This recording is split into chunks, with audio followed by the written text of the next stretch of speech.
శేఖర్ కమ్ముల సినిమాలంటే యూత్ ని ఎంతగా ఆకట్టుకుంటాయో ప్రత్యేకంగా చెప్పనక్కర్లేదు. ఎటువంటి స్టార్స్ లేకుండానే పూర్తిగా కొత్త వాళ్లతో సినిమాను తెరకెక్కించి హిట్ కొట్టగలిగే సత్తా ఉన్న దర్శకుడు. అలాంటిది ఒక స్టార్ హీరోతో తెరకెక్కిస్తే సినిమా ఎలా ఉంటుందో అని ప్రతి ఒక్కరూ అనుకుంటూ ఉండగా వరుణ్తో ఫిదా సినిమాను తెరకెక్కించాడు. దీంతో ఈ సినిమాపై భారీ అంచనాలే అలుముకున్నాయి. ముఖ్యంగా ప్రముఖ నిర్మాత దిల్ రాజు ఈ చిత్రాన్ని తెరకెక్కించటం మరింత ఆసక్తిని రేపింది. శేఖర్ కమ్ముల స్టైల్లో ఉన్న ఫిదా చిత్రం ఈ రోజు ప్రేక్షకుల ముందుకు రానుంది. అయితే ఈ చిత్రం ముందుగా ప్రీమియర్ షో అమెరికాలో ప్రదర్శించబడింది. ఇక అక్కడి ప్రేక్షకులను ఈ చిత్రం బాగానే ఆకట్టుకున్నట్లుగా కనిపిస్తోంది.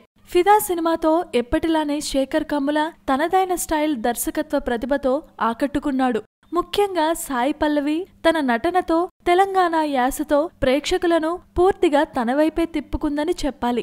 వరుణ్తో ఆమె కెమిస్ట్రీ ఈ చిత్రానికి ప్రధాన బలం. ఇక వరుణ్ని కూడా దర్శకుడు ఒక ఎన్ఆర్ఐగా చాలా బాగా చూపించారు.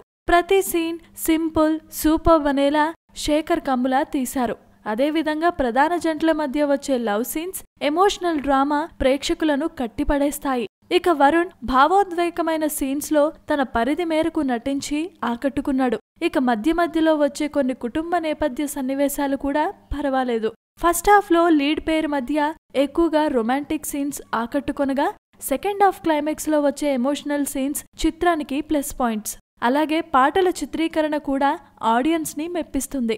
అయితే అక్కడక్కడ కొన్ని చోట్ల మాత్రమే కథ ఫ్లాట్ గా సాగిపోయినట్లుగా అనిపిస్తుంది. కొన్ని సీన్స్ లో నెమ్మదత్వం కొందరిని ఆకట్టుకోపోవచ్చు. మరి అయితే పూర్తి లవ్ రొమాన్స్ గా తెరకెక్కిన ఈ చిత్రం మాస్ ఆడియన్స్ ని ఎంతవరకు ఆకట్టుకుందో చూడాలి గాని మాస్ గా ఉన్న హీరోయిన్ పాత్ర బీసీ సెంటర్ల ప్రేక్షకులను ఏ స్థాయిలో మెప్పిస్తుందో చూడాలి. మరి please subscribe. Hi, it's me Purna. Please subscribe.